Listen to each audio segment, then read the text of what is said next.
It was a quiet night, the kind where the whole house seems to hold its breath. The only sound was the faint hum of the air conditioner as I sat on the edge of my bed, lost in my own world. I had stayed up later than usual, caught up in something I thought would be harmless enough. But then, out of nowhere, the door creaked open and my stepson stood there in the dim light, his face a mix of confusion and surprise. I froze. My heart felt like it stopped for a second. There he was, standing in the doorway, his messy hair sticking up from sleep, his eyes squinting against the light spilling into the hallway. He wasn't supposed to be awake. I wasn't supposed to be caught like this. "Mom?" he said, his voice hesitant, like he wasn't sure if he should even be speaking. In that moment, a million thoughts raced through my mind. What had he seen? How much did he understand? And how in the world was I going to explain myself? I wanted to say something, anything, but my throat felt like it had closed up. The truth is, I had no bad intentions. What I was doing wasn't wrong in itself, but in his young mind, it must have looked strange, maybe even shocking. I could see the questions forming on his face, the kind of questions no parent or step-parent is ever quite ready to answer at midnight. I quickly tried to gather myself, brushing away the mix of embarrassment and panic that had started to bubble up. But before I could speak, he took a step closer, his little hand gripping the door frame. "What are you doing?" he asked, his voice soft but insistent, like he needed to know right then and there. And that's when it hit me. This wasn't just about explaining what I was doing. This was a moment that could shape our relationship, a moment that would stick with both of us for a long time. How I handled it mattered more than I realized in those few seconds of stunned silence. But what happened next? Well, that's where things got even more unexpected. I took a deep breath, trying to steady my nerves, but my mind was racing. How could I explain without making things worse? My stepson, Noah, was only 8 years old, curious, observant, and way too smart for his age. I knew he wouldn't just shrug this off and go back to bed. He was the kind of kid who always wanted answers, and he wasn't going to leave until he got one. "Noah," I said softly, forcing a smile that I hoped would calm him. "What are you doing up so late?" He tilted his head, his brow furrowed. "I heard something," he said. "It woke me up, and what are you doing? You look weird." His honesty was both endearing and terrifying in that moment. I glanced around the room, my brain scrambling to piece together an explanation that would make sense to him. The truth wasn't exactly bad, but I couldn't decide if it would confuse him more or if I should downplay the whole thing. "Noah, it's nothing," I said, my voice a little too quick. "Just something I was working on. Grown-up stuff. You don't need to worry about it." But of course, that wasn't going to work. He narrowed his eyes at me, clearly not satisfied. "Is it a secret?" he asked, his voice dropping into a whisper, as if we were co-conspirators in something he didn't even understand yet. I hesitated. A secret? The word hung in the air, heavy and loaded. I didn't want him to think I was hiding things from him, but at the same time, how could I explain what I was doing in a way he'd understand? I glanced at the clock, 2:14 a.m. This wasn't the time for a deep conversation, but there was no escaping it now. "Noah, it's complicated," I said finally, kneeling down to his level. "Sometimes grown-ups do things that seem strange, but it's not bad, I promise." He didn't say anything right away. He just looked at me, his big brown eyes searching mine, trying to make sense of what I was saying, or maybe trying to catch me in a lie. Then he stepped further into the room, his little bare feet padding softly on the carpet. "Can I see?" he asked. I froze again. That question caught me completely off guard. Letting him see might answer some of his questions, but it could also open the door to even more confusion. and maybe even disappointment. I stared at him for a moment, weighing my options. And that's when I realized this wasn't just about me anymore. It was about trust, about how much I was willing to share with him, and about how he would see me after this moment. But I still couldn't decide what to do next. I hesitated, my mind still racing for the right response. Noah's question hung in the air, and I could feel the weight of it pressing down on me. Letting him see might clear up his confusion, but what if it led to even more questions? I wasn't sure I was ready to answer those. Not now, not like this. But Noah wasn't giving up. He crossed his arms, standing his ground, his curiosity written all over his face. "Please?" he said, his voice soft but insistent. I sighed, running a hand through my hair. "Okay," I said cautiously, "but you have to promise me something first." He perked up immediately, his eyes lighting with that mix of excitement and nervousness kids get when they know something big is about to happen. "What?" "You have to keep an open mind," I said, "and you can't jump to conclusions until I explain everything. Deal?"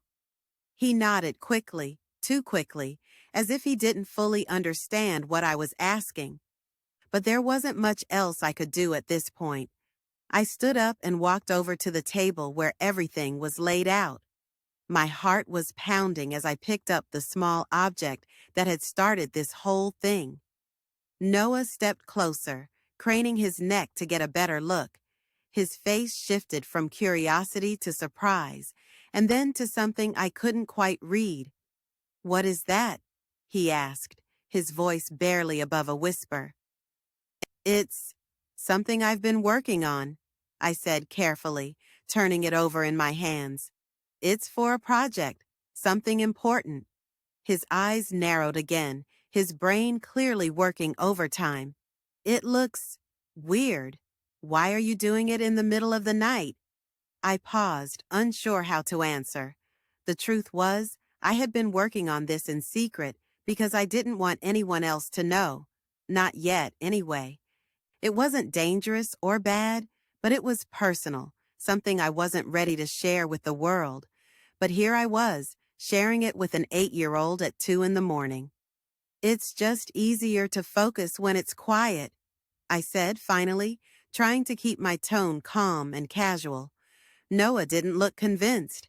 He reached out, his small fingers brushing against the object. "Is it for me?" he asked suddenly, catching me completely off guard. The question hit me like a wave. I hadn't expected it, and for a moment I didn't know how to respond. But before I could say anything, Noah looked up at me, his face full of hope and suspicion all at once. "Is it a surprise?" I opened my mouth to respond, but the words wouldn't come. And just like that, the tension between us deepened. I could tell he wasn't going to let this go, and I wasn't sure how much longer I could keep the full truth from him. Noah's question lingered in the air, and I could feel my stomach tighten. His face was so full of curiosity, a mix of excitement and uncertainty, and I knew he wasn't going to back down. The hope in his voice when he asked if it was for him caught me off guard, making me realize just how carefully I needed to tread. But I couldn't lie to him, not outright, not when he was standing there, staring up at me with those wide eyes that seemed to see right through me. I set the object back down on the table, taking a step back to give myself space to think. "It's not exactly a surprise," I said slowly, choosing my words as carefully as I could. "But it is important. I'm working on it for a reason, and I promise, when the time is right, you'll understand everything." He frowned, clearly not satisfied with my vague explanation. "But why can't you tell me now?" he asked, his voice growing more insistent. "If it's not a secret, why are you hiding it?" That question hit harder than I expected. He wasn't trying to be difficult. He was just being honest, the way kids always are. And he had a point. From his perspective, My reluctance to explain probably felt like a betrayal. I could see it in the way his arms tightened across his chest, his little jaw set in determination. I knelt down again, trying to meet him at eye level, hoping it would soften the tension building between us. Noah, sometimes grown-ups have things they need to figure out on their own first, I said gently. It's not about keeping secrets.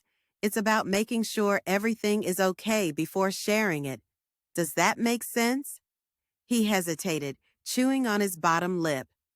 I guess, he said finally, but his tone told me he still wasn't convinced. He glanced back at the object on the table, his curiosity clearly burning brighter than ever. But what if I can help? I'm good at stuff, you know. I couldn't help but smile at that. He was so earnest, so determined to be part of whatever was going on. But this wasn't something he could help with, not yet. I know you are, I said softly, and one day, maybe you will help. But right now, I just need you to trust me, okay? He studied me for a long moment, his expression unreadable. Then, without a word, he turned back toward the door. For a brief second, I thought the conversation was over. But just as he reached the doorway, he stopped, glancing back at me over his shoulder. I trust you, he said quietly, but I still want to know what you're doing. And just like that, the tension in the room reached a breaking point. The air felt thick, heavy with the weight of everything unsaid. I knew I couldn't keep this from him much longer, but I wasn't ready to let it all out. Not yet. Something about the way he was watching me, though, told me I was running out of time. I watched Noah linger in the doorway, his small frame silhouetted by the dim hallway light. For a moment, I thought he might let it go, but something in his expression told me this wasn't over. I could feel it, the way his curiosity was battling with his promise to trust me. He turned back fully, his eyes narrowing slightly, like he'd just realized something he hadn't considered before.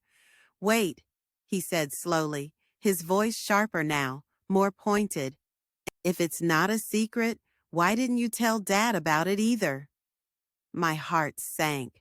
He'd hit a nerve I wasn't prepared to address, and I knew it showed on my face. Noah noticed it immediately, and I could see the gears turning in his head. He wasn't just asking anymore. He was trying to figure out the bigger picture, and I was losing control of the conversation. It's not about your dad, I said quickly, maybe too quickly. This is just something I've been working on by myself. It doesn't mean anything bad. But you didn't tell him, Noah pressed, stepping back into the room now, his bare feet barely making a sound on the carpet. You tell him everything, right? So why not this? I opened my mouth to respond, but the words wouldn't come. He wasn't wrong. Normally, I did share everything with my husband. But this was different. It wasn't something I was ready to talk about, not even with him. And now, standing here with Noah staring at me like he was piecing together a puzzle, I realized just how much my silence had left room for questions I wasn't sure I could answer. Before I could say anything else, Noah walked right up to the table, his fingers hovering just above the object I'd set down earlier. I think it is a secret, he said quietly, almost to himself. And I think you don't want me or Dad to know about it. His words stung more than I expected, not because he was entirely wrong, but because he sounded so certain, so sure that I was hiding something from him. And the truth was, I was. But it wasn't the kind of secret he thought it was. Noah, I said firmly, stepping closer to him, you have to listen to me. This isn't about hiding anything from you or your dad. It's just something I'm not ready to share yet. You'll understand one day, I promise. But he wasn't listening anymore. His fingers had brushed against the object on the table, and before I could stop him, he picked it up, turning it over in his hands. His eyes widened as he studied it, his expression shifting from curiosity to something else, something closer to fear. Is this broken? He asked, his voice barely above a whisper. His question threw me off. What do you mean? I asked, my voice tinged with confusion. Noah held the object up, pointing to a small crack I hadn't noticed before. Here, he said, his finger tracing the line. It's cracked. Did you know that? My stomach dropped. I hadn't seen the crack before, but now that he'd pointed it out, it was impossible to miss. It wasn't just a small flaw. It was significant, enough to jeopardize everything I'd been working on. No, I said quietly, taking it from him and inspecting it more closely. I didn't know. Noah looked up at me, his eyes wide with concern. Is it dangerous? He asked. His question caught me off guard, and for a split second, I didn't know how to respond. Because the truth was, I didn't know if it was dangerous. But the fact that I hadn't noticed the crack until now made me feel like I'd lost control of the situation entirely. Before I could answer, the sound of footsteps echoed from down the hall. My heart jumped as I realized my husband was awake, and in that moment I knew everything was about to come to a head, whether I was ready or not. The footsteps grew louder, and my pulse quickened as my husband's voice called from down the hall. Everything okay in there? He asked, his tone groggy but laced with curiosity. Noah froze, his wide eyes darting between me and the door. The cracked object was still in my hand, its weight suddenly feeling heavier than it should. I didn't have time to think. Yeah, we're fine, I called back, my voice louder than I intended. But my husband wasn't convinced. A moment later, he appeared in the doorway, his expression shifting from confusion to concern as he took in the scene. Noah standing by the table, me clutching the object like I'd been caught red-handed. What's going on? He asked, his eyes narrowing. Noah turned to him, his voice rushing out before I could stop him. Dad, she has this thing. It's cracked, and she didn't tell you about it. I closed my eyes for a moment, feeling the tension in the room hit its peak. My husband's gaze shifted to me, and I could see the questions forming in his mind. There was no hiding now.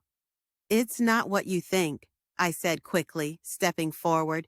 I've been working on this for a while. It was supposed to be a surprise. For both of you. A surprise? My husband repeated, his brow furrowing. I nodded, my voice steadying as I continued. It's a project I started to bring us closer together. Something meaningful. I wanted it to be perfect before I told you about it, but I didn't realize there was a crack. I handed him the object carefully, watching his expression shift as he examined it. The small wooden sculpture, now visibly flawed, had taken me weeks to carve. It was meant to represent our blended family, each curve and angle symbolizing the journey we'd been on together. But now, with the crack running through its center, it felt like all my effort had been for nothing. For a long moment, no one spoke. Then, to my surprise, my husband smiled faintly. You did this for us? He asked, his voice soft. Yes, I said quietly. Noah's face lit up with realization. It's a family thing? He asked, looking between the two of us. Yes, I said again. It's not perfect, but it's ours. My husband turned the sculpture over in his hands, then looked at me. The crack doesn't ruin it, he said. If anything, it makes it more real. I felt a wave of relief, but just as I started to relax, Noah piped up. But how did it crack? We all exchanged glances, and that's when I realized I hadn't noticed the crack because it wasn't there before tonight. Someone, or something, had caused it, and none of us could explain how. We stood there in silence for a moment, the weight of Noah's question hanging in the air. The crack in the sculpture, so small yet so significant, seemed to take on a meaning none of us could ignore. I turned it over in my hands, my mind racing. Had I bumped it without realizing? Had it fallen at some point? Or was it possible Noah, in his curiosity, had done it but didn't want to say? It doesn't matter how it happened, my husband finally said, his voice calm and steady. What matters is what it represents. I glanced up at him, grateful for his understanding. He placed a hand on my shoulder and gave me a small, reassuring smile. This, he continued, gesturing to the sculpture, isn't about being perfect. It's about us. The crack doesn't change that. It adds to it. Noah's face softened, his earlier nervousness fading. I didn't mean to make it worse, he said quietly. You didn't, I assured him, kneeling to his level. If anything, you helped us see it differently. Just like families, things don't have to be perfect to be meaningful.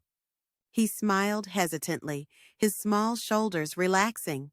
It's still cool, he said, reaching out to touch the sculpture again. I like it. I looked at him, then at my husband, and something inside me shifted. All the tension, all the worry I'd been carrying about keeping this project a secret, melted away.